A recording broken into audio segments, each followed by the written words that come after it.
അഞ്ചാം ക്ലാസ്സിലെ basic science diverse organism എന്ന് പറഞ്ഞ ചാപ്റ്റർ അല്ലേ, അതിൻ്റെ സെക്കൻഡ് പാർട്ടാണ്. ഫസ്റ്റ് പാർട്ട് കാണാത്തവർ കാണാൻ ശ്രമിക്കുക കേട്ടോ. വീഡിയോ അപ്ലോഡ് ചെയ്തിട്ടുണ്ട്. നമ്മ എവിടെ വെച്ചത് പറഞ്ഞു നിർത്തിയ മോത്തിൻ്റെ അല്ലേ, വെങ്കടനീലി എന്ന് പറഞ്ഞാൽ എന്താ, ബ്ലൂ ടൈഗർ മോത്ത്. അവ എപ്പോഴാ പകൽ കാണാം അല്ലേ. മോത്ത് സാധാരണ എന്താ, നിശാശലഭങ്ങൾ സാധാരണ രാത്രിയാണ് കാണാം. പക്ഷെ ഇവയോ വെങ്കടനീലി അഥവാ ബ്ലൂ ടൈഗർ മോത്ത് എന്ന് പറയുന്നത് പകൽ സമയത്തായിരിക്കും ഇറങ്ങുക. പിന്നെന്താ, അവർ ബ്ലൂ കളറായിരിക്കും അല്ലേ. അതാണ് അവരുടെ വ്യത്യാസം. ഇനി നോക്കിയേ, നമ്മൾ ചുറ്റും നോക്കിക്കഴിഞ്ഞാൽ എന്താണ്, ചെറിയ ചെറിയ കുറേ ജീവജാലങ്ങളുണ്ട് അല്ലേ നമുക്ക് ചുറ്റും. ചെറിയ ചെറിയ സ്മോൾ ക്രിയേച്ചേഴ്സ് ഉണ്ട്. നമുക്ക് പരിചയമുള്ളത് ഏതൊക്കെയാ ഒന്ന് പറഞ്ഞു നോക്കിയേ. ചിത്രത്തിൽ കാണുന്നവയുടെ പേര് ആൻഡ് എന്ന് വെച്ചാൽ എന്താ, ഉറുമ്പ്. വോസ്പ് എന്ന് വെച്ചാൽ കടന്നൽ. സെന്റിപ്പിഡ് ഏതാ, പഴുതാര അല്ലെ. കുറേ കുഞ്ഞു കുഞ്ഞു കാലുകളുണ്ട് അതിന്, അതുകൊണ്ടാണ് അതിനെന്തെന്ന് പറയാ, സെന്റിപ്പിഡ്. പിന്നെയോ സ്പൈഡർ ആരാ, എട്ടുകാലി അല്ലെ. പിന്നെന്താ, പേൻ എന്താ ഇംഗ്ലീഷിൽ പറയാ അറിയോ? ലൈസ്. ഒരു പേനാണെങ്കിൽ ലൈസ്, ഒന്നിലധികം ആണെങ്കിലോ രണ്ടെണ്ണം ഉണ്ടല്ലേ, അപ്പൊ എന്തറിയും, ലോസ്. പിന്നെയോ സ്കോർപ്പിയോൺ എന്ന് പറഞ്ഞാൽ തേള്. പിന്നെന്താ, ഡ്രാഗൺ ഫ്ലൈ ആണ് തുമ്പി. പിന്നെ നമുക്ക് നോക്കാം അല്ലെ, നമ്മുടെ ചുറ്റും എന്താ കുറേ ജീവജാലങ്ങളുണ്ട്. അതിലെ ഒരു ചെറിയ ജീവിയാണ് ആര്, പൊതുവെ നമുക്ക് എല്ലായിടത്തും കാണാൻ പറ്റുന്നതാണ് ആരാ, ഉറുമ്പിന്. എല്ലാ ഉറുമ്പുകളും ഒരുപോലെയാണോ കാണുന്നത്? ആണോ? ഒരേപോലത്തെ സൈസും നിറവും ഒക്കെയാണോ? അല്ല അല്ലെ. പല തരത്തിലുള്ള ഉറുമ്പുകൾ നമ്മൾ കണ്ടിട്ടുണ്ട് അല്ലെ. നമുക്ക് ചുറ്റും പല തരത്തിലുള്ള ഉറുമ്പുകളുണ്ട്.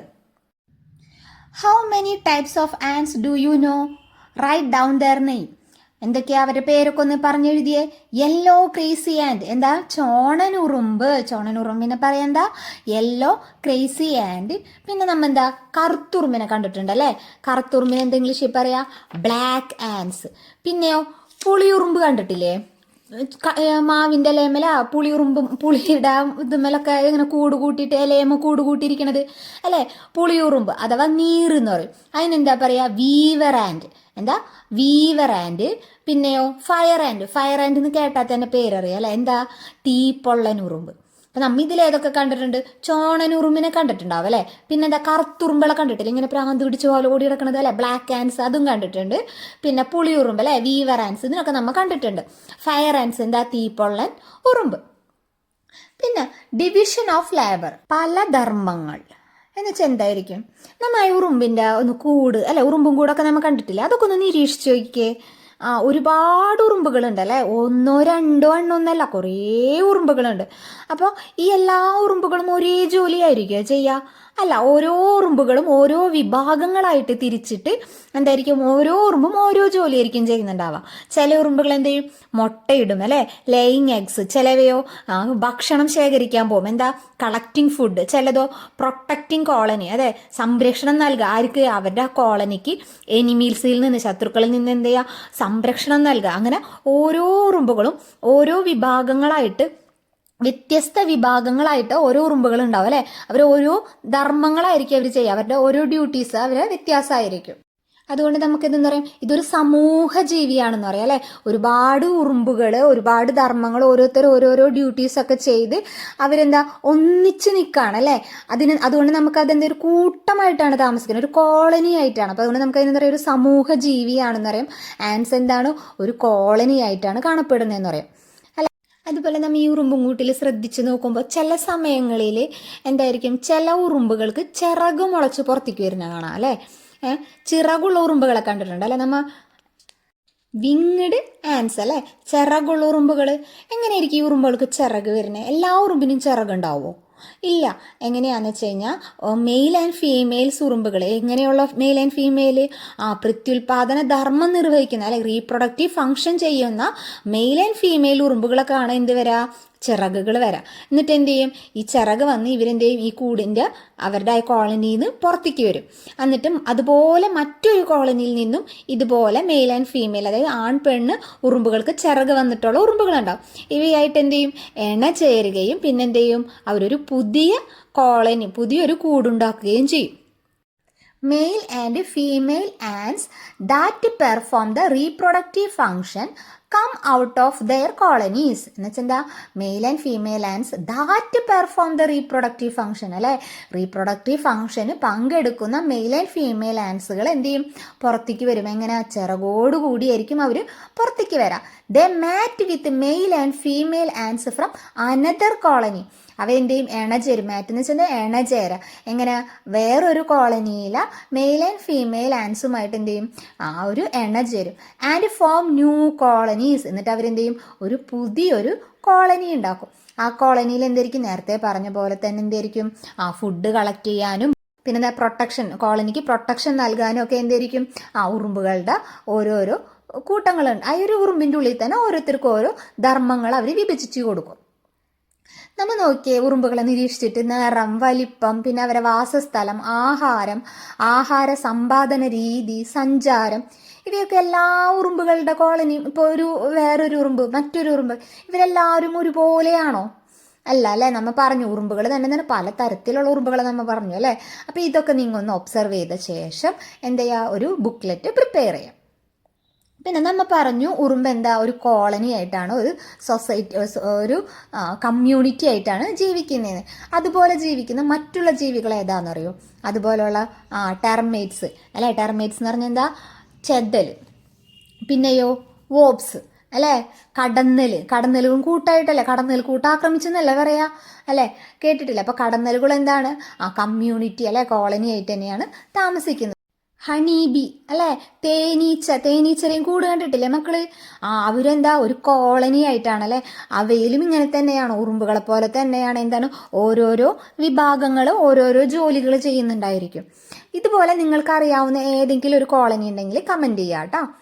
ഇനി നോക്കിയേ, നമ്മൾ ദ ബോഡി ഓഫ് ഇൻസെക്ട്സ് അല്ലേ, എന്താ, ഒരു പ്രാണിയുടെ ശരീരം എങ്ങനെയായിരിക്കും എന്ന് ഒബ്സർവ് ചെയ്ത് നോക്കിയേ. എന്തെല്ലാണ്ട് സവിശേഷതകളാണ് അവർക്കുള്ളത്? കണ്ണ്, കാല്, ചിറക്, വിങ്സ് അല്ലേ. ഇതൊക്കെ നോക്കി കണ്ടിട്ട് നമ്മൾ ഒബ്സർവ് ചെയ്തിട്ട് എന്ത് ചെയ്യണം, ഒരു സെമിനാർ സംഘടിപ്പിക്കാൻ. അപ്പോൾ നോക്കിയേ, എന്തൊക്കെയാ എല്ലാ ഉറുമ്പുകളുടെയും എല്ലാ ഇൻസെക്റ്റുകളെയും കാണാൻ ഒരുപോലെയാണോ അവരുടെ ബോഡി പാർട്സ്, അവരുടെ ക്യാരക്ടറിസ്റ്റിക്സ്, അതിനെക്കുറിച്ചൊക്കെ, അതായത് സിമിലർ ആയത് ഏതൊക്കെ ക്യാരക്ടറുകളാണ്, സിമിലർ അല്ലാത്തത് ഏതൊക്കെയായിരിക്കും, ഇതിനെക്കുറിച്ചൊക്കെ എന്ത് ചെയ്യുക, ഒരു സെമിനാർ, ഇത് എഴുതിയിട്ട് എന്ത് ചെയ്യുക, ഒരു സെമിനാർ സംഘടിപ്പിക്കാനാണ് പറയണത്. നമ്മൾ ഇൻസെക്റ്റുകളെ കുറിച്ചാണ് ഇത്രയും നേരം പറഞ്ഞുകൊണ്ടിരുന്നത് അല്ലേ. എന്താ, നമ്മൾ ആദ്യം പറഞ്ഞു ബട്ടർഫ്ലൈയുടെ ഒക്കെ ഒരുപാട് എണ്ണത്തിൻ്റെ ലൈഫ് സൈക്കിളൊക്കെ പറഞ്ഞു. ലൈഫ് സൈക്കിളിൽ എന്തുണ്ട്, മെറ്റാമോർഫോസിസ് അല്ലേ. എന്താ, ലാർവ ഒരുപാട് സ്റ്റേജസിലൂടെയാണ് എന്ത് ചെയ്യുക, അതിൻ്റെ മാതൃജീവിയോട് റിസംബ്ലിങ് ആവുക, മാതൃജീവിയോട് സാമ്യം വരാം. അതിനെയാണ് രൂപാന്തരണം അല്ലെങ്കിൽ മെറ്റാമോർഫോസിസ് എന്ന് പറയാം. പിന്നെന്തൊക്കെയാണ്, ചില ഉറുമ്പുകൾക്ക് ചിലർക്ക് ചിറകുണ്ട്, പിന്നെ ചില ഇൻസെക്റ്റുകൾക്കൊക്കെ ചിറകില്ലേ. അപ്പം അങ്ങനെയൊക്കെ ഒരുപാട് സിമിലാരിറ്റീസ് ഉണ്ട് അല്ലേ. പിന്നെ ചിലത് എന്താണ്, കോളനി ആയിട്ടാണ് താമസിക്കുന്നത്. അങ്ങനെ ഒരുപാട് കാര്യങ്ങളുണ്ട്. അതെല്ലാം നോക്കി, പിന്നെ അവരുടെ ലെഗ്സിൻ്റെ എണ്ണം, ആൻറ്റിനി ഉണ്ട് അല്ലേ, അതൊക്കെ ഒന്ന് ഒബ്സർവ് ചെയ്ത് എല്ലാത്തിൻ്റെയും സൈസ് ശരിയാണോ, അല്ലെങ്കിൽ അങ്ങനെയൊക്കെയുള്ള കാര്യങ്ങളൊക്കെ കണ്ടെത്തിയിട്ട് വേണം നിങ്ങൾ എന്ത് ചെയ്യാൻ, സെമിനാർ സംഘടിപ്പിക്കാം. ഇനി നമുക്ക് ഫിഷ്, മത്സ്യങ്ങൾ അല്ലേ. നമ്മൾ ഈ പറഞ്ഞ പോലെ എന്താണ്, ഫിഷിനെ എല്ലാവരും കണ്ടിട്ടുണ്ട് അല്ലേ. അവരെവിടെയാ ജീവിക്കുന്നത്, അവരെ താമസം എവിടെയാ, വെള്ളത്തിലാണ്, അക്വാട്ടിക് ആണ് അല്ലേ. അതിന് വേണ്ടിയുള്ള എല്ലാ അഡാപ്റ്റേഷനും അവയ്ക്കുണ്ട്. നമ്മൾ അത് പഠിച്ചിട്ടുള്ളതാണ് കഴിഞ്ഞ ക്ലാസ്സുകളിൽ അല്ലേ. മത്സ്യത്തിനുള്ള എല്ലാ അനുകൂലങ്ങളും അവർക്ക് വെള്ളത്തിൽ ജീവിക്കാനുള്ളത് നമ്മൾ കഴിഞ്ഞ ക്ലാസ്സിൽ പഠിച്ചിട്ടുള്ളതാണ്. പിന്നെന്താ, ഈ മീനുകൾ അല്ലേ, മത്സ്യങ്ങളെല്ലാം എന്താ, മുട്ട വിരിഞ്ഞാണ് എന്തുണ്ടാവുന്നത്, കുഞ്ഞുങ്ങൾ ഉണ്ടാവുന്നതെന്ന് നമ്മൾ പഠിച്ചിട്ടുണ്ട്. പിന്നെയോ, ഏത് മാസമാണ് ഇവർ മുട്ടയിടാന്നറിയോ? ഏത് മാസം, ജൂൺ ജൂലൈ മാസങ്ങളിലാണ്. അതുകൊണ്ടാണ് ഈ ജൂൺ ജൂലൈ മാസങ്ങളിൽ എന്താ, ട്രോളിംഗ് നിരോധനം ഏർപ്പെടുത്തിയിട്ടുള്ളത്. കേട്ടിട്ടില്ലേ, ന്യൂസിലൊക്കെ പറഞ്ഞാൽ കേട്ടിട്ടില്ലേ, ഈ മാസം എന്ത് ചെയ്യരുത്, മീൻ പിടിക്കാൻ കടലിൽ പോവരുത്, ട്രോളിംഗ് നിരോധനമാണ് എന്നൊക്കെ പറഞ്ഞു കേട്ടിട്ടില്ലേ നിങ്ങൾ? എന്തുകൊണ്ടായിരിക്കും അത്, ഒന്ന് പറഞ്ഞു നോക്കി, എന്തുകൊണ്ടായിരിക്കും? ഈ മുട്ടയിടുന്ന സമയത്ത് നമ്മൾ എന്ത് ചെയ്യും, ചെറിയ വിരിഞ്ഞ കുഞ്ഞുങ്ങളടക്കം എന്ത് ചെയ്യും, വലയപ്പെട്ട് പോവാനും ഒരു നാശം സംഭവിക്കാനും സാധ്യതയുള്ളത് കൊണ്ടാണ് എന്ത് ചെയ്യണത്, അവരുടെ ഒരു പ്രജനന സമയമാണല്ലേ അത്. അതുകൊണ്ടാണ് ആ സമയത്ത് ജൂൺ ജൂലൈ മാസങ്ങളിൽ ട്രോളിംഗ് നിരോധനം കൊണ്ടുവന്നിട്ടുള്ളത്. നമ്മൾ പറഞ്ഞു അല്ലേ, എല്ലാ മത്സ്യങ്ങളും മുട്ടയിടട്ടാണ്, അല്ലെങ്കിൽ മത്സ്യക്കുഞ്ഞുങ്ങൾ ഉണ്ടാകുന്നത് എങ്ങനെയാ, മുട്ട വിരിഞ്ഞിട്ടാണെന്നല്ലേ. അപ്പം ചില മത്സ്യങ്ങൾ എന്ത് ചെയ്യുന്ന വെച്ചിട്ടുണ്ടെങ്കിൽ അവരെ ശരീരത്തിനുള്ളിൽ വെച്ചാണ് മുട്ട വിരിയിക്കുന്നത്. അവരെ എഗ് എന്ത് ചെയ്യും, അവരെ ശരീരത്തിൽ തന്നെ കീപ്പ് ചെയ്യും അവർ. അങ്ങനെയുള്ള മത്സ്യങ്ങൾ ഏതാന്ന് നോക്കിയാലോ. Some fishes hatch their eggs inside their body. Hatch എന്ന് പറയാൻ അറിയാലോ അല്ലേ, മുട്ട വിരിയിക്കുക അല്ലേ, ആ ഒരു പ്രോസസ്സിനെ നമ്മൾ പറയുകയാണ് ഹാച്ച്. ഇൻസൈഡ് ദെയർ ബോഡി ഏതൊക്കെ ഫിഷാണ്? ഷാർക്ക് അല്ലേ, ഷാർക്ക് ഇവിടെ കൊടുത്തിട്ടുണ്ട്. ഷാർക്ക് എന്താ ചെയ്യണേ? അവയുടെ കുഞ്ഞിനെ അവിടെ ശരീരത്തിനുള്ളിൽ വെച്ച് തന്നെ വിരിയിക്കുകയാണ് ചെയ്യുന്നത്. പിന്നെ അതുപോലത്തതോ ഗപ്പീസ്, മോളീസ്. എന്തൊക്കെയാ? Guppies, mollies. Flood plain breeding run എന്ന് വെച്ചാൽ ഊത്തക്കയറ്റം എന്ന് വെച്ചിട്ടുണ്ടെങ്കിൽ നമ്മൾ മീനുകൾ അല്ലെങ്കിൽ മത്സ്യങ്ങൾ മുട്ടയിടുന്നത് എപ്പോഴാണ്? ജൂൺ ജൂലൈ മാസങ്ങളിലാന്ന് പറഞ്ഞു. അപ്പോൾ മുട്ടയിടാനായിട്ട് എന്ത് ചെയ്യും? അവരൊരു ഫേവറബിൾ ആയിട്ടുള്ള ഒരു സ്ഥലം കണ്ടെത്തും. ചില മത്സ്യങ്ങൾ കിലോമീറ്ററുകളോളം തന്നെ സഞ്ചരിക്കും. തോടുകൾ, കായലുകൾ, ചിലത് പല സ്ഥലങ്ങളിലായിട്ട് അവർക്ക് ഫേവറബിൾ ആയ ഒരു സ്ഥലത്ത് പോയിട്ട് എന്ത് ചെയ്യും? ഇവർ എഗ് ലേ ചെയ്യാനായിട്ട് കണ്ടെത്തും. ഈ ഒരു സമയത്ത് ഈ ഒരു യാത്രയെയാണ് നമ്മൾ എന്തെന്ന് പറയണത്? ഊത്തക്കയറ്റം അഥവാ ഫ്ലോട്ട് പ്ലെയിൻ ബ്രീഡിംഗ് റൺ എന്ന് പറയാം. അതുപോലെ ഈ മത്സ്യങ്ങൾ ഈ യാത്ര ചെയ്യുന്ന സമയത്ത് മത്സ്യബന്ധനം നടത്തുക, ആ ഒരു സമയത്തൊക്കെ നടത്തിക്കഴിഞ്ഞാൽ എന്ത് സംഭവിക്കും? നമ്മുടെ മത്സ്യസമ്പത്ത് അല്ലെ, മത്സ്യങ്ങളുടെ എണ്ണത്തിൽ എന്ത് ചെയ്യും? ഗണ്യമായൊരു കുറവ് സംഭവിക്കും അല്ലെ. ഈ ഒരു സമയത്താണ് അവർ എന്ത് ചെയ്യുന്നത്? ബ്രീഡ് ചെയ്യുന്നത്. അവർ കുഞ്ഞുങ്ങൾ അല്ലെ, മുട്ട വിരിഞ്ഞ് കുഞ്ഞുങ്ങളൊക്കെ ഉണ്ടാകുന്ന ആ ഒരു സമയമാണ്. ആ സമയത്ത് നമ്മൾ മത്സ്യബന്ധനമൊക്കെ നടത്തി കഴിഞ്ഞാൽ എന്ത് സംഭവിക്കുക? മത്സ്യങ്ങളുടെ എണ്ണത്തിൽ വളരെ ഗണ്യമായൊരു കുറവുണ്ടാവും. അതുകൊണ്ടാണ് ഈ സമയത്ത് മത്സ്യബന്ധനം നടത്തുന്നത് നിയമവിരുദ്ധമാക്കി വെച്ചിട്ടുള്ളത്. ഉഭയജീവികൾ അഥവാ ആംഫിബിയൻസ്. എന്താണ് ആംഫിബിയൻസ് എന്ന് പറയുന്നത്? ഒരു ആംഫിബിയൻ ഏതാ? ഫ്രോഗ്. നമുക്ക് എല്ലാവർക്കും അറിയാം. എന്തുകൊണ്ട് അതിനെ ഉഭയജീവി അല്ലെങ്കിൽ ആംഫിബിയൻസ് എന്നൊക്കെ പറയണേ? ഈ ഉഭയജീവികൾക്ക് കരയിലും വെള്ളത്തിലും ജീവിക്കാൻ സാധിക്കും. അവർ കരയിലും വെള്ളത്തിലും ഒരേപോലെ അവർക്ക് ജീവിക്കാൻ സാധിക്കും. അതുകൊണ്ടാണ് അവ എന്തെന്ന് പറയുക? ഉഭയജീവികൾ എന്ന് പറയുന്നത്, ആംഫിബിയൻസ് എന്ന് പറയുന്നത്. ആംഫി എന്ന് പറഞ്ഞ വേർഡിന്റെ അർത്ഥം എന്താണെന്നറിയോ? ഡബിൾ, ബോത്ത് എന്നൊക്കെയാണ് കേട്ടോ. ആംഫി എന്ന് വെച്ചാൽ എന്താണ്? ബോത്ത്. അപ്പം ഇനി ഏത് സയൻസ് വേർഡിലും ആംഫി എന്നുണ്ടാവും, ചിന്തിച്ചോ, ബോത്ത് എന്നാണ് അർത്ഥം. ഓക്കെ. ആംഫിബിയൻസ് എന്ന് വെച്ചാൽ രണ്ട് സ്ഥലത്തും ജീവിക്കാൻ കഴിയുന്നവ. ഇവിടെ ഫ്രോഗിൻ്റെ ലൈഫ് സൈക്കിളാണ് കൊടുത്തിട്ടുള്ളത് കേട്ടോ. ഫ്രോഗ് എന്ത് ചെയ്യും? എഗ് ലേ ചെയ്യും അല്ലേ. ആ ഒരു ബ്രീഡിങ് ടൈം ആവുമ്പോൾ അതെന്ത് ചെയ്യും? അവരുടെ പ്രജനന സമയമാകുമ്പോൾ എന്ത് ചെയ്യും? അത് എഗ് ലേ ചെയ്യും. എഗ് ലേ ചെയ്തിട്ട് ആ എഗ്ഗിൽ നിന്നാണ് എന്തുണ്ടാവുന്നത്? ടാഡ്പോൾ. കണ്ടിട്ടില്ലേ മക്കൾ കുളത്തിലൊക്കെ ആ മീനെ പോലെ തന്നെ കാണുന്നത്? വലിയ തലയൊക്കെ ആയിട്ടല്ലേ? അതാണെന്ത്? വാൽമാക്രി അല്ലേ, അതിനെ പറയണത് വാൽമാക്രി. അത് എന്ത് ചെയ്യും? വെള്ളത്തിൽ എഗ്ഗ്, ഈ ഫ്രോഗിൻ്റെ എഗ്ഗ് വിരിഞ്ഞിട്ടാണ് എന്തുണ്ടാവുന്നത്? ഈ വാൽമാക്രി ഉണ്ടാവുന്നത്. ഈ വാൽമാക്രി അതിന് ഒരുപാട് മെറ്റാമോർഫോസിസ് അല്ലെ, ലാർവൽ സ്റ്റേജ് ആണ്. ഫ്രോഗിന്റെ ലാർവൽ സ്റ്റേജ് ആണ് ടാഡ്പോൾ അല്ലെങ്കിൽ വാൽമാക്രി എന്ന് പറയുന്നത്. രൂപാന്തരണം ഈ വാൽമാക്രിക്ക് രൂപാന്തരണം സംഭവിച്ചിട്ടാണ് ആരായി മാറുന്നത്? ഒരു ഫ്രോഗായിട്ട് മാറുന്നത്. അതിനെന്ത് വേണമെന്നറിയോ? ആ വെള്ളത്തിൽ അയേഡിന്റെ അളവ് ഉള്ള കുളങ്ങളിലെ ടാഡ്പോൾ എന്ത് ചെയ്യും? പെട്ടെന്ന് ഫ്രോഗായി മാറും. അയണിന്റെ അളവില്ലാത്തൊരു വെള്ളത്തിലാണ് ഫ്രോഗ് പോയി മുട്ടിട്ട് ആ ഒരു എഗ്ഗ് വിരിഞ്ഞ് ടാഡ്പോൾ പുറത്തേക്ക് വരുന്നത്. എന്താണെങ്കിൽ ഈ ടാഡ്പോളിന് എന്താവാൻ പറ്റില്ല? ഒരു ഫ്രോഗായിട്ട് മാറാൻ പറ്റില്ല. അപ്പം അയേഡിന്റെ അളവുള്ള വെള്ളത്തിൽ എന്ത് ചെയ്യും? ഈ ഫ്രോഗിന്റെ ടാഡ്പോൾ പെട്ടെന്ന് ഫ്രോഗായിട്ട് മാറും. ആ വാലൊക്കെ മുറിഞ്ഞു പോയിട്ട് കയ്യും കാലൊക്കെ മുളച്ചു വരും അല്ലേ. Observe the life cycle of A frog. You can see many changes that the tadpole undergoes to attain full growth and become a frog അല്ലേ. ആ ടാഡ്പോളിന് എന്താണ്? ഒരുപാട് ചേഞ്ചസ് നടന്നതിന് ശേഷം മാത്രമാണ് ആരാവുന്നത്? ഒരു ഫുൾ ഗ്രോത്ത് അല്ലെങ്കിൽ ബിക്കം എ ഫ്രോഗ് ആവുന്നത്, ഒരു ഫുൾ മെച്ചർ ആവുന്നത് അല്ലേ, ഒരു ഫ്രോഗായി മാറുന്നത്. നമ്മൾ പഠിച്ച എന്താണ്? രൂപാന്തരണം, മെറ്റാമോർഫോസിസ് അല്ലേ. ഒരുപാട് ലാർവൽ സ്റ്റേജിന് ഒരുപാട് ചേഞ്ചസ് നടന്നിട്ടാണ് എന്തായി മാറുന്നത്? ഒരു അഡൽറ്റ് അല്ലെങ്കിൽ ആ ഒരു മാതൃജീവിയോട് സാദൃശ്യമായി വരുന്നത്. അതുപോലെ തന്നെയല്ലേ ഇവിടെ നടക്കുന്നത്? What are the adaptations that the tadpole have four living in water? എന്തെല്ലാമാണ് ഈ വെള്ളത്തിൽ ജീവിക്കാൻ വേണ്ടിയിട്ട് ഈ ടാഡ്പോളിനുള്ളതെന്നൊക്കെ എന്ത് ചെയ്യണം? നിങ്ങൾ കണ്ടെത്തിയിട്ട് സയൻസ് ഡയറിയിൽ എഴുതാനാണ് പറയുന്നത്. ഫ്രോഗിന് എന്തൊക്കെയോ പറയാനുണ്ട്, നമുക്ക് എന്താണെന്നൊന്ന് കേട്ടു നോക്കാം അല്ലേ. The first phase of their life cycle is completely in water അല്ലേ. അവരുടെ ആദ്യത്തെ ഫേസ്, ലൈഫ് സൈക്കിളിന്റെ ആദ്യത്തെ ഘട്ടം എവിടെയാണ്? ആ ടാഡ്പോളൊക്കെ ആയിട്ട് അവരെവിടെയായിരുന്നു? വെള്ളത്തിലായിരുന്നു അല്ലേ. അവർക്കപ്പോൾ വെള്ളത്തിൽ ജീവിക്കാൻ പറ്റും ആ സമയത്ത് അല്ലേ. വി ഹാവ് സ്പൈൻസ് എന്ന് വെച്ചാൽ എന്താ? സ്പൈനൽ കോഡ് കേട്ടിട്ടില്ലേ? നട്ടെല്ല് അല്ലേ, വെർട്ടിബ്ര. അവർക്ക് എന്തുണ്ട്? ഞങ്ങൾക്ക് നട്ടെല്ലുണ്ട് അല്ലേ. ഫിഷിനുമില്ലേ? നിങ്ങൾ ഓർത്ത് നോക്കിയേ, ഫിഷിന്റെ മുള്ള്, അതതിൻ്റെ നട്ടെല്ലാണ് അല്ലേ, സ്പൈൻസ് ആണ്. ഇനി വി ആർ കോൾഡ് ആംഫീബിയൻസ്. ഞങ്ങൾ എന്താ പറയാ, ആംഫീബിയൻസ് എന്ന് വെച്ചാൽ എന്താ, ഞങ്ങൾക്ക് കരയിലും വെള്ളത്തിലും ജീവിക്കാൻ കഴിയുന്നത് കൊണ്ടാണ് അവരെ എന്തെന്ന് പറയുന്നത്, ആംഫീബിയൻസ് എന്ന് പറയുന്നത്. When we R full growth we live in both land and water. ഞങ്ങൾ മുഴുവൻ വളർച്ച എത്തിക്കഴിഞ്ഞാൽ ഞങ്ങൾക്ക് എന്ത് ചെയ്യാൻ പറ്റും, കരയിലും വെള്ളത്തിലും ജീവിക്കാൻ പറ്റും.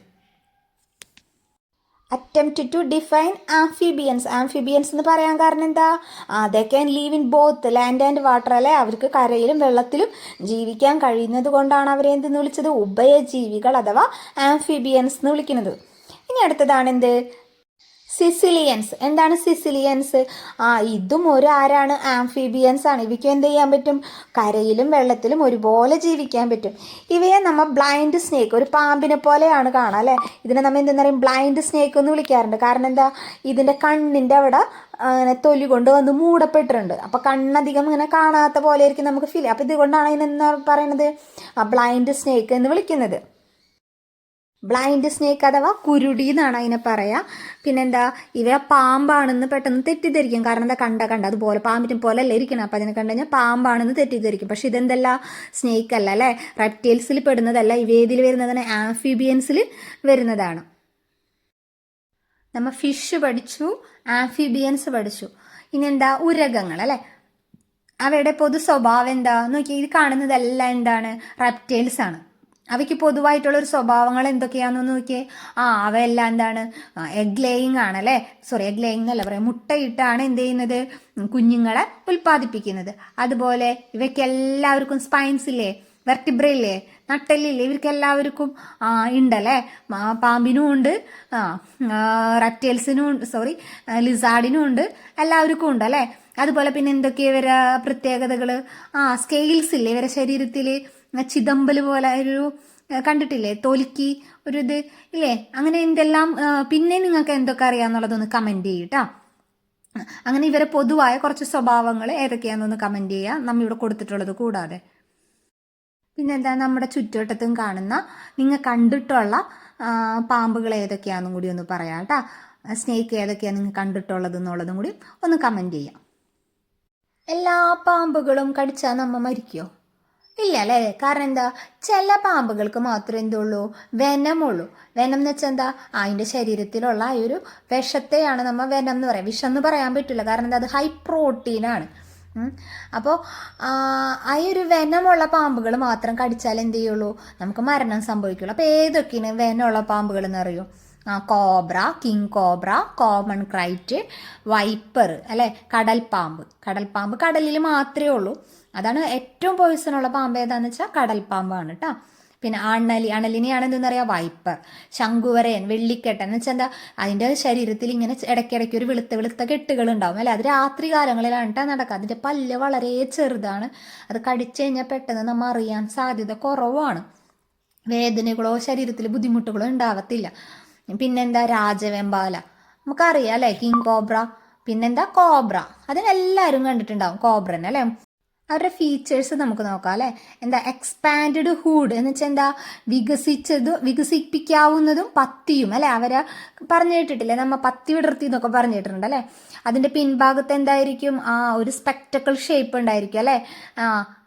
To interconnected ring at the back of the hood, അല്ലേ. അതിൻ്റെ ബാക്ക് സൈഡിൽ ഒരു ഇന്റർ കണക്റ്റഡ് ഹുഡ് ഉണ്ട്, കണ്ടില്ല, ഈ ചിത്രത്തിൽ തന്നെ നമുക്ക് കാണാൻ പറ്റുന്നുണ്ട്. Two wide band across and below the neck. പിന്നെ എന്താ, കഴുത്തിന് കുറുകെയായി വീതിയുള്ള 2 വളയങ്ങളും കാണാൻ പറ്റും. ആ ചിത്രത്തിലൊന്ന് നോക്കിക്കഴിഞ്ഞാൽ കാണാൻ പറ്റും. ആ പത്തി വിടർത്തി നിൽക്കുന്നതിൻ്റെ താഴെയായിട്ട് 2 വര പോലെ കാണുന്നില്ലേ. ഇതൊക്കെയാണ് എന്ത്, കോബ്രയുടെ ഫീച്ചേഴ്സ് ആയിട്ട് പറയുന്നത്. പിന്നെ കിങ് കോബ്രയ്ക്കോ, കോബ്രയുടെ എന്താണ്, ലെങ്ത് അപ് ടു 5 meters, 5 മീറ്ററിൽ മേലെ വളർച്ചയുണ്ടായിരിക്കും, അല്ലേ ഇതിന്. പിന്നെ അതിൻ്റെ തലഭാഗത്ത് നോക്കി ഒരു വി മാർക്ക്, വി അല്ല, അങ്ങനെ തലതിരിഞ്ഞ വി മാർക്ക്, അല്ലേ, വിസിബിൾ ഓൺ ദ ഹുഡ്. അവരുടെ ഹുഡിൻ്റെ അവിടെ എന്താണ്, ആ ഒരു രീതിയിലുള്ള മാർക്കിംഗ് ഉണ്ടായിരിക്കും. പിന്നെ എന്താ, ഫ്രണ്ട് വശത്തും ഉണ്ടായിരിക്കും അടയാളങ്ങൾ, അല്ലേ. ഫ്രണ്ട് സൈഡിലും ബാൻഡ്സ് ഉണ്ടായിരിക്കും, വളയങ്ങൾ ഉണ്ടായിരിക്കും. പിന്നെന്താ, വാല് എന്തായിരിക്കും, ഡാർക്ക് ബ്ലാക്ക് കളറായിരിക്കും. രാജവെമ്പാലനെയും കോബ്രനെയൊക്കെ കണ്ടാൽ നമുക്ക് പെട്ടെന്ന് തിരിച്ചറിയാൻ പറ്റും. കോമൺ ക്രൈറ്റും അതെ, അതുപോലെ തന്നെയാണ്. ശരീരത്തിൽ എന്താണ്, കറുത്ത ശരീരത്തിൽ ഇടയ്ക്കിടയ്ക്ക് എന്താണ്, ഒരു വെളുത്ത വരകൾ ഉണ്ടായിരിക്കും. അതുകൊണ്ടാണ് അതുകൊണ്ടാണ് ഇതിന് വെള്ളിക്കെട്ടൻ എന്നുള്ള പേര് വന്നിട്ടുള്ളത്. ഇവയൊക്കെ എന്താ ഹൈലി പോയിസൺ ആണ്. അതുപോലെ തന്നെ അണലി പോയിസൺ അല്ല, വെനം കൂടുതലുള്ളതാണ് അല്ലേ. പിന്നെ അണലിനെ എന്താ ചേനത്തണ്ടെന്ന് പറയും. എന്താ തലയും പാലും ഒരുപോലെ ഇരിക്കും. അതിൻ്റെ തലഭാഗത്ത് ഒരു ട്രയാങ്കിൾ ഷേപ്പ് ആയിരിക്കും, ത്രികോണാകൃതിയിലായിരിക്കും അതിൻ്റെ തലഭാഗം. നമുക്ക് ഐഡൻറ്റിഫൈ ചെയ്യാൻ പറ്റും. പിന്നെ കണ്ടില്ലേ ബോഡിയിലൊക്കെ എന്തായിരിക്കും, റിങ്ങുകളൊക്കെ ഉണ്ടായിരിക്കും. വാലുഭാഗം വളരെ ചെറുതായിരിക്കും. വാലുഭാഗം നമുക്കങ്ങനെ മറ്റുള്ള പാമ്പുകളെ പോലെ നീണ്ട വാലായിരിക്കില്ല അവയ്ക്കിട്ടാ. Chain like ovals on the body. കണ്ട അതിൻ്റെ ശരീരങ്ങളിൽ മുഴുവൻ എന്തുണ്ട്, ഒരു റൗണ്ട് ഷേപ്പ്, റൗണ്ട് അല്ല ഓവൽ ഷേപ്പിൽ കണ്ട അടയാളം. പിന്നെ എന്തായിരിക്കും, ഒരു ട്രയാങ്കിൾ ബോഡി. അവരുടെ ഹെഡ് ട്രയാങ്കിൾ ആയിരിക്കും കേട്ടോ. ഇതൊക്കെ വെച്ചിട്ടാണ് നമ്മൾക്ക് എന്ത് മനസ്സിലാക്കുക, വൈപ്പറിനെ ഐഡൻറ്റിഫൈ ചെയ്യുക. പിന്നെന്താ, കടൽ പാമ്പ് അല്ലേ. അവ വെള്ളത്തിലാണല്ലേ ജീവിക്കുന്നത്. കടൽപ്പാമ്പെന്ന് പറയുമ്പോൾ കേൾക്കുമ്പോൾ തന്നെ അറിയാം കടലിലുള്ളതാണെന്ന്. അപ്പോൾ അവർക്ക് എന്ത് വേണം, ആ ടെയിൽ ഭാഗം എന്തായിരിക്കും, അതൊരു തുഴ പോലെ അല്ലേ, തുഴയുടെ ആകൃതിയിലായിരിക്കണം. കാരണം നീന്തി പോകാൻ വേണ്ടിയിട്ട് അല്ലേ. Tail is broad and shaped like an oar അല്ലേ, dark ring on the body. പിന്നെന്താ, അവരുടെ ശരീരം മുഴുവൻ കണ്ടില്ല, ഒരു കറുത്ത് വൃത്താകൃതിയിലുള്ള എന്തായിരിക്കും, ഇരുണ്ട വളയങ്ങൾ അവരുടെ ശരീരത്തിലുണ്ടായിരിക്കും. അങ്ങനെയാണ് നമുക്ക് കടൽപ്പാമ്പിനെ ഐഡൻറ്റിഫൈ ചെയ്യാൻ പറ്റും. പാമ്പ് കടി ഏറ്റാൽ ഇനി എന്തൊക്കെ ചെയ്യാൻ പാടുണ്ട് അല്ലെങ്കിൽ ചെയ്യാൻ പാടില്ല എന്നുള്ളതിനെ കുറിച്ചാണ് നമ്മൾ ഇനി പറയാൻ പോണേ. Do not injure the bite site or try to suck out of the venom. എന്ത് ചെയ്യരുത്, ആ കടിയേറ്റ ഭാഗത്ത് കൂടുതൽ ഇഞ്ചുറി ഉണ്ടാക്കാൻ പാടില്ല, മുറിവുകൾ ഉണ്ടാവാൻ പാടില്ല. പിന്നെ എന്ത് ചെയ്യരുത്, ചിലർ പണ്ടൊക്കെ മുറിച്ച് ബ്ലഡ് കളയാൻ നോക്കും. അപ്പോൾ ആ വെനം അതിൽ കൂടെ പോകുന്നതാണ് വിചാരിക്കുക. തെറ്റിദ്ധരിച്ചിട്ടാണ് അങ്ങനെയൊക്കെ ചെയ്യുന്നത്. പിന്നെ എന്ത് ചെയ്യും, സക്ക് ചെയ്ത് കളയാൻ ശ്രമിക്കും, വലിച്ചെടുത്ത് കളയാൻ ശ്രമിക്കും. അങ്ങനെ വലിച്ചെടുത്ത് കളയാൻ ശ്രമിക്കരുത്. കാരണം നമ്മുടെ ആ വലിച്ചെടുത്ത് കളയുന്ന ആളുടെ വായയിൽ വല്ല മുറിവുകൾ ഉണ്ടെങ്കിൽ നമുക്കറിയാൻ പറ്റും, നമ്മുടെ വായയിലോ കുടലിൻ്റെ ആ ഭാഗത്ത് എവിടെയെങ്കിലുമൊക്കെ വല്ല മുറിവുണ്ടോ എന്നുള്ളത്. അങ്ങനെ മുറിവുണ്ടെങ്കിൽ എന്ത് സംഭവിക്കും, ആ വെനം ഇയാളുടെ ശരീരത്തിലേക്കും കലരാനുള്ളൊരു സാധ്യതയുണ്ട്. അതുകൊണ്ടാണ്. പിന്നെ അല്ല, ഈ കടിയേറ്റ ആൾ തന്നെയാണ് വലിച്ചെടുക്കണമെന്നുണ്ടെങ്കിൽ പോലും അങ്ങനെ ചെയ്യരുത്. നമ്മുടെ വായിൽ മുറിവുണ്ടെങ്കിൽ എന്ത് സംഭവിക്കും, ആ ബ്ലഡ് അത് പെട്ടെന്ന് കോണ്ടാക്റ്റ് വരും അല്ലേ. എന്നിട്ട് തലയിലേക്ക് എത്തിക്കഴിഞ്ഞാൽ എന്താ സംഭവിക്കുക, പെട്ടെന്ന് മരണം സംഭവിക്കുക. അതുകൊണ്ടാണ് വലിച്ചെടുത്ത് കളയാൻ, സക്ക് ചെയ്ത് കളയാൻ ശ്രമിക്കരുത് എന്ന് പറയുന്നതിൻ്റെ കാരണം. Don't panic the bitten person അല്ലെ. കടിയേറ്റ ആൾക്ക് എന്ത് പാനിക് ആക്കരുത്. പാനിക് ആക്കരുത് എന്ന് പറഞ്ഞാൽ ടെൻഷൻ അടിപ്പിച്ച് ആളെ ഹൃദയം പരിഭ്രാന്തിയൊക്കെ ആക്കി കഴിഞ്ഞാൽ എന്ത് സംഭവിക്കും, ആളുടെ ബ്ലഡ് സർക്കുലേഷൻ പെട്ടെന്നാവില്ല, ഹാർട്ട് ബീറ്റ് കൂടി ബ്ലഡ് സർക്കുലേഷൻ ആവും. അപ്പോൾ എന്ത് സംഭവിക്കും, ഈ ബ്ലഡിൽ കൂടെ ഈ വെനം എന്ത് ചെയ്യും, ശരീരത്തിൻ്റെ എല്ലാ ഭാഗത്തേക്കും പെട്ടെന്ന് സ്പ്രെഡ് ചെയ്യും. അതുകൊണ്ടാണ് നമ്മൾ എന്താവരുത്, പാമ്പ് കടി ഏറ്റ് കഴിഞ്ഞാൽ ടെൻഷൻ അടിക്കരുത്, പാനിക് ആവരുത് എന്ന് പറയുന്നത്. പിന്നെ console and help them stay calm അല്ലെ. അവരെന്ത് ചെയ്യുക, പറഞ്ഞ് സമാധാനിപ്പിച്ച് സമാധാനിപ്പിക്കാനൊക്കെ ഒന്ന് സഹായിക്കുക. അവരെ ടെൻഷൻ അടിപ്പിക്കാതെ അവരെ കാമാക്കി ഇരുത്തുക. പാമ്പ് കടിയേറ്റ ആളോട് അയ്യോ പാമ്പ് കടിച്ചാ, അയ്യോ വൈപ്പറായിരുന്നൊക്കെ പറഞ്ഞു കഴിഞ്ഞാൽ ആളെ ടെൻഷൻ അടിപ്പിച്ച് കഴിഞ്ഞാൽ ആൾ അപ്പം തന്നെ കാഞ്ഞു നോക്കണം. അപ്പം അങ്ങനെയൊന്നും ചെയ്യരുത്. പിന്നെയോ, the bitten person should be taken to hospital immediately. അയാൾക്ക് കടിയേറ്റ ആളോട് കഥകളൊക്കെ ചോദിക്കാൻ പാടണ്ടേ, എവിടെന്നാ കടിച്ചേ, എപ്പോഴാ കടിച്ചേ, എങ്ങനെയാ കടിച്ചേ. പിന്നെ നാട്ടുകാരെ അല്ലെങ്കിൽ അവരവരൊക്കെ വിളിച്ച് അറിയിച്ച് അത് ചെയ്ത് ഇത് ചെയ്ത് വരുമ്പോഴത്തേന് സമയം കുറേ പോകും. നമ്മൾ എന്ത് ചെയ്യുക, എത്രയും പെട്ടെന്ന് ആ വ്യക്തിയെ ഹോസ്പിറ്റലിൽ എത്തിക്കാനാണ് ശ്രമിക്കേണ്ടത്. അപ്പോൾ ഇന്ന് മിക്ക ഹോസ്പിറ്റലുകളിൽ എന്തുണ്ട്, ഈ വിഷത്തിനെതിരെയുള്ള മരുന്നുണ്ട്. അപ്പോൾ ഏത് പാമ്പാണ് കടിച്ചതെന്നൊന്നും അതിൻ്റെ പിറകെ പോയി നോക്കി നടക്കൊന്നും വേണ്ട. കാരണം എന്താ, എല്ലാ പാമ്പിനും കൂടി ഉള്ളൊരു വിഷത്തിന് ഏത് പാമ്പ് കടിച്ചാലും, വെനമുള്ള ഏത് പാമ്പ് കടിച്ചാലും അതിന് കൊടുക്കുന്ന മരുന്ന് എന്താ, സെയിം ആണ്. അപ്പോൾ ഏത് പാമ്പാണെന്നൊന്നും പോയി നോക്കി അന്വേഷിച്ച് നടക്കണ്ട. പിന്നെ ഡോക്ടേഴ്സ് അത് ചോദിക്കണം എന്തിനാ, വെനമുള്ളതാണോ അല്ലേന്ന് അറിയാൻ വേണ്ടിയിട്ട് മാത്രമാണ്. അപ്പോൾ അത് അവിടെ ഹോസ്പിറ്റലിൽ ചെന്ന് അവർ ഈ ഒരു ട്രീറ്റ്മെൻറ്റൊക്കെ കൊടുത്ത് ഈ ഇഞ്ചക്ഷനൊക്കെ എടുത്തു കഴിഞ്ഞാൽ എന്താണ്, ആ വെനമൊക്കെ പൊക്കോളും. സ്പ്രെഡ് ആവാതെ എത്രയും പെട്ടെന്ന് ശരീരത്തിൻ്റെ എല്ലാ ഭാഗങ്ങളിലേക്കും സ്പ്രെഡ് ആകാതെ എത്രയും പെട്ടെന്ന് നമ്മൾ എന്ത് ചെയ്യുക, ആ വ്യക്തിയെ ഹോസ്പിറ്റലിൽ എത്തിക്കാനാണ് ശ്രമിക്കേണ്ടത്. പിന്നെ അത് പാനിക് ആക്കരുതെന്ന് പറഞ്ഞത് മനസ്സിലായില്ല, അത് ബ്ലഡ് സർക്കുലേഷൻ പെട്ടെന്നാവും, മനസ്സിലായ. അപ്പം ബ്ലഡ് സർക്കുലേഷൻ പെട്ടെന്നാകുമ്പോൾ എന്താകും, ഈ വിഷം എല്ലാ ഭാഗങ്ങളിലേക്കും പെട്ടെന്ന് സ്പ്രെഡ് ആവും. അതുകൊണ്ടാണ് പാനിക് ആക്കാതെ ഓടരുത്. പാമ്പ് കടിയേറ്റ് കഴിഞ്ഞാൽ നമ്മൾ ഓടാനൊന്നും പാടില്ല. അത് ഓടുമ്പോഴൊക്കെ എന്ത് സംഭവിക്കും, നമുക്കറിയാം അല്ലേ, എക്സസൈസ് ഒക്കെ ചെയ്ത് കഴിഞ്ഞാൽ അതന്നെയല്ലേ ഓട്ടം എന്ന് പറയുന്നതും, നമ്മുടെ ബ്ലഡ് സർക്കുലേഷൻ അപ്പോൾ കൂടുകയാണ് ചെയ്യാം. അപ്പോൾ കാമാക്കിയിരുത്തി ആ വ്യക്തിയെ കൂടുതൽ ഇഞ്ചുറികളൊന്നും ഉണ്ടാക്കാതെ എത്രയും പെട്ടെന്ന് എന്ത് ചെയ്യുക, ഹോസ്പിറ്റലിൽ എത്തിക്കാൻ ശ്രമിക്കുക. തൂവൽ കുപ്പായക്കാർ. എന്താണ് തൂവൽ കുപ്പായക്കാർ എന്ന് പറഞ്ഞാൽ, ഫെതേർഡ് ഫ്രണ്ട്സ്. എന്താ, പക്ഷികൾ അല്ലേ. പക്ഷികൾക്ക് എന്താണ്, തൂവലുണ്ട്, അവരെ കാണാൻ നല്ല ഭംഗിയല്ലേ. ഇവിടെ പ്രത്യേകതകളൊക്കെ നമ്മൾ എന്താണ് പഠിച്ചിട്ടുള്ളതാണ്. അപ്പം നമ്മുടെ ചുറ്റുമുള്ള ഏതെങ്കിലും ഒരു പക്ഷികൾ 5 പക്ഷികളൊക്കെ നിരീക്ഷിക്കുക.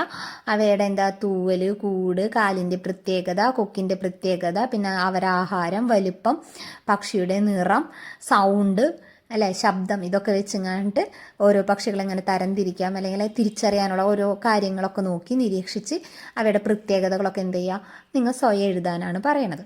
അടുത്തതാണിത് മാമൽസ്. മാമൽസ് എന്ന് പറഞ്ഞാൽ സസ്തനികൾ. ചിത്രത്തിൽ കൊടുത്തിട്ടുള്ളതൊക്കെ എന്താണ്? സസ്തനികളാണ്. എന്താണ്? മാമൽസ് ആണ്. ഇവയുടെ പ്രത്യേകതകൾ എന്താവെന്ന് നോക്കി പറഞ്ഞേ. അവയ്ക്ക് എന്തുണ്ട്?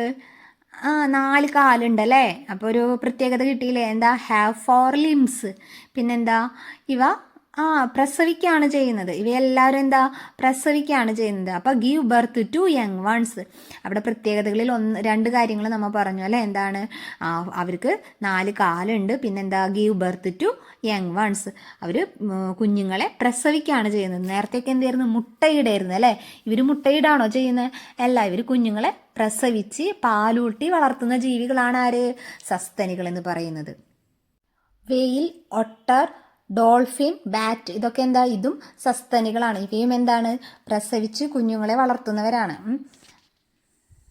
പിന്നെന്താ? നമ്മൾ കുറച്ച് മാമൽസിനെ നമ്മുടെ വീട്ടിൽ വളർത്തുന്നുണ്ട് അല്ലേ. വളർത്തുമൃഗങ്ങളാക്കിയിട്ടുണ്ട്. അവ ഏതൊക്കെയാണ്? എന്തിനൊക്കെ വേണ്ടിയിട്ടാണ്? മാംസത്തിന് വേണ്ടി, പിന്നെന്താ? പാലിന് വേണ്ടി, ക്ലോത്തിന് വേണ്ടി അല്ലേ. ഫോർ മിൽക്ക്, ഫോർ ക്ലോത്ത്, ഇതിനൊക്കെ വേണ്ടിയാണ്. പിന്നെന്താ? ഇവയിൽ നിന്ന് നമുക്ക് എന്ത് വരാറുണ്ട്? അസുഖങ്ങളും വരാറുണ്ട് അല്ലേ.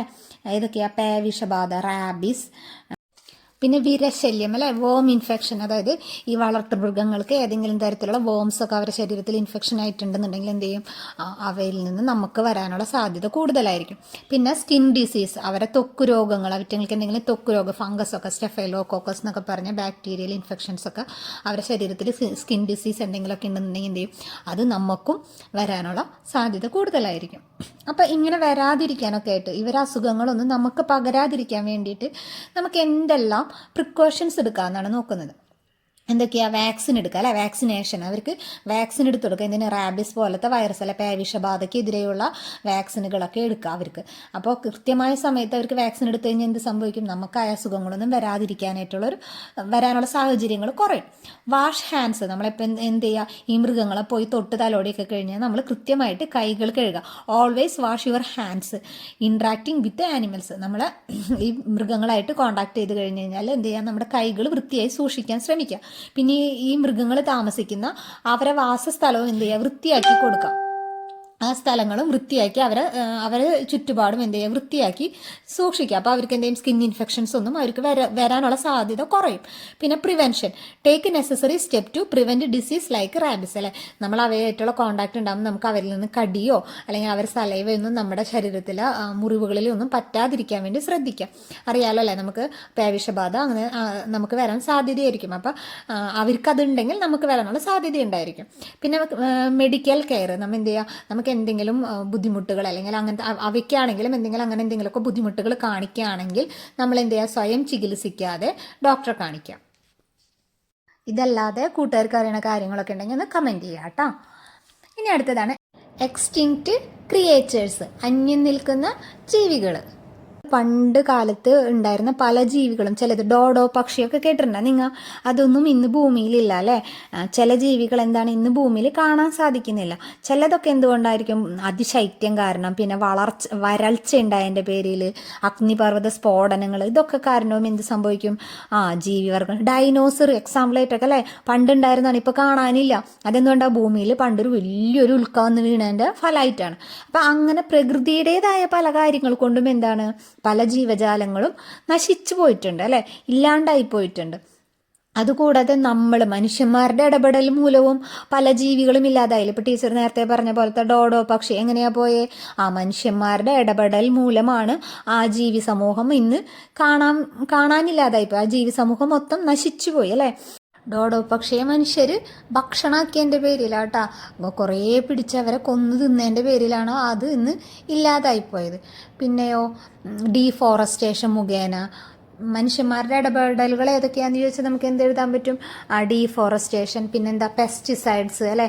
നമ്മൾ ഈ വിഷങ്ങളൊക്കെ തെളിയിക്കുക കൃഷിയിൽ. അപ്പോൾ അതൊക്കെ എന്ത് സംഭവിക്കും? ജീവി സമൂഹത്തിന് അത് ആപത്തുണ്ടാക്കും.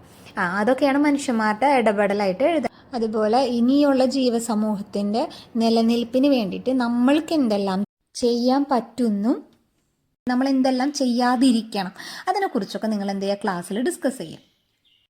വംശനാശ ഭീഷണി നേരിടുന്ന ഒരു 3 ജീവികളുടെ പേര് ഇതിൽ കൊടുത്തിട്ടുണ്ടല്ലേ. ഏതാ? കടുവാ ചിലന്തി, മണവാട്ടിത്തവള, ഈനാമ്പേച്ചി, ടൈഗർ സ്പൈഡർ, ഫംഗോയിഡ് ഫ്രോഗ്, ഇന്ത്യൻ പാൻഗോളി. ഈനാമ്പേച്ചിനെ പറയുകയാണെങ്കിൽ ഇന്ത്യൻ പാൻഗോളി. അപ്പോൾ ഇതുകൂടാതെ ഏതൊക്കെയാണ് ഇപ്പോൾ വംശനാശം സംഭവിച്ചുകൊണ്ടിരിക്കുന്നത് അല്ലെങ്കിൽ വംശനാശ ഭീഷണി നേരിടുന്ന ജീവികളെന്ന് നിങ്ങൾ കണ്ടെത്താം കേട്ടോ. ഇനി അടുത്തത് എന്താ? ജീവികളും അന്ധവിശ്വാസങ്ങളും. എന്താ? ക്രിയേച്ചർ ആൻഡ് സൂപ്പർസ്റ്റിഷ്യസ് അല്ല, അന്ധവിശ്വാസങ്ങൾ. എന്തൊക്കെ ഓരോ ജീവിജാലങ്ങളെ പറ്റി, ഓരോന്നിനെ പറ്റി ഓരോ അന്ധവിശ്വാസങ്ങൾ നിലനിൽക്കുന്നുണ്ട്. എന്തൊക്കെയാണ് നിങ്ങൾ കേട്ടിട്ടുള്ളത് അല്ലേ? ഒന്ന് പറഞ്ഞു നോക്കിയേ, ഏതൊക്കെ കാര്യങ്ങളാണ് നിങ്ങൾ കേട്ടിട്ടുള്ളതെന്ന്. ഇരുതലമൂരി, നക്ഷത്രാമൊക്കെ കയ്യിലുണ്ടായാൽ കാശ് കൂടുതൽ കിട്ടും എന്നൊക്കെ പറഞ്ഞിങ്ങാണ്ട് അതിനെ കൂടുതലായിട്ട് സെയിൽ ചെയ്യാറുണ്ട് അല്ലേ. പിന്നെ നാഗമാണിക്യം അങ്ങനെയൊക്കെ കേട്ടിട്ടില്ലേ നിങ്ങൾ? സർപ്പത്തിൻ്റെ അവിടെ എന്തുണ്ട്, മാണിക്യം ഇരിക്കുന്നുണ്ടെന്നൊക്കെ പറഞ്ഞിങ്ങാണ്ടും നാഗമാണിക്യം എന്നൊക്കെ പറഞ്ഞിങ്ങാണ്ട് ഒരു കല്ലൊക്കെ തരും അല്ലേ. അതിലെന്താണ് കുറേ പൈസ വരും, ആ കാശ് കല്ല് വീട്ടി വെച്ചാന്നൊക്കെ പറയും.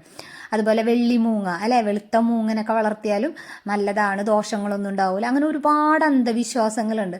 നിങ്ങൾ എന്തൊക്കെ തരത്തിലുള്ളതാണ് നിങ്ങളുടെ നാട്ടിലുള്ളത് അല്ലെങ്കിൽ നിങ്ങൾ കേട്ടിട്ടുള്ളതായ ഇങ്ങനെയുള്ള അന്ധവിശ്വാസങ്ങൾ ഏതൊക്കെയാണെന്നൊന്ന് പറയാം. അതുകൊണ്ടുള്ള ദോഷങ്ങൾ എന്തൊക്കെയാണെന്നൊന്ന് പറയാം അല്ലേ. ഫൈനാൻഷ്യൽ എക്സ്പ്ലോയിറ്റേഷൻ, എന്താണ്? സാമ്പത്തിക ചൂഷണം അല്ലേ. നമുക്ക് ഇതൊക്കെ വെച്ച് കഴിഞ്ഞാൽ ഭയങ്കര വിലക്കായിരിക്കും ഇതൊക്കെ തരാം അവർ. എന്നിട്ട് പറയും ഇതുകൊണ്ടെന്ന് വെച്ചാൽ നിങ്ങൾക്ക് നിങ്ങളുടെ സമ്പത്ത് അല്ലെങ്കിൽ കച്ചവടം ബിസിനസ്സൊക്കെ ഭയങ്കര ഇതാവും എന്നൊക്കെ പറഞ്ഞിട്ടായിരിക്കും. അതുപോലെ കേട്ടിട്ടുള്ള കാര്യങ്ങളൊക്കെ നിങ്ങൾ എന്ത് ചെയ്യുക, കമൻറ്റ് ചെയ്യുക കേട്ടോ. വീഡിയോ ഇഷ്ടമായാൽ ഷെയർ ചെയ്യുക, സബ്സ്ക്രൈബ് ചെയ്യുക. താങ്ക്